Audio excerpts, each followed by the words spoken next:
नाशिकच्या पालकमंत्री पदाला स्थगिती मिळून 8 दिवस झाले असले तरी देखील कार्यकर्त्यांच्या आणि भाजपच्या पदाधिकाऱ्यांच्या मनात गिरीश महाजनच हे नाशिकचे पालकमंत्री असल्याचं पाहायला मिळत आहे।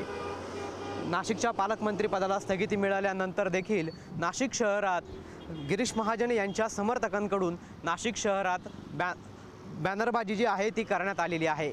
पालकमंत्रीपदी निवड झाल्याबद्दल गिरीश महाजन यांचं अभिनंदन करणारे जे बॅनर आहेत ते शहरात विविध ठिकाणी लागलेले आहेत।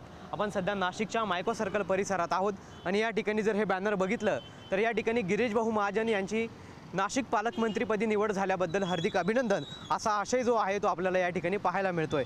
खरं तर अशाच पद्धतीचे जे काही बॅनर आहे ते नाशिक शहरात विविध कार्यकर्त्यांकडून पदाधिकाऱ्यांकडून भाजपच्या कार्यकर्त्यांकडून गिरीश महाजन यांचे नाशिक शहरात लावण्यात आलेले आहे।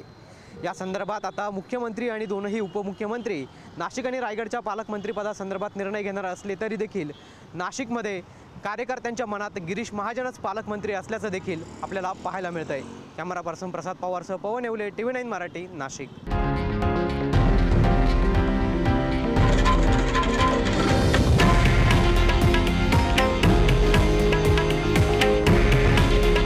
हे आहे देशातील नंबर 1 न्यूज नेटवर्क आणि आपण पाहत आहात TV9 मराठी।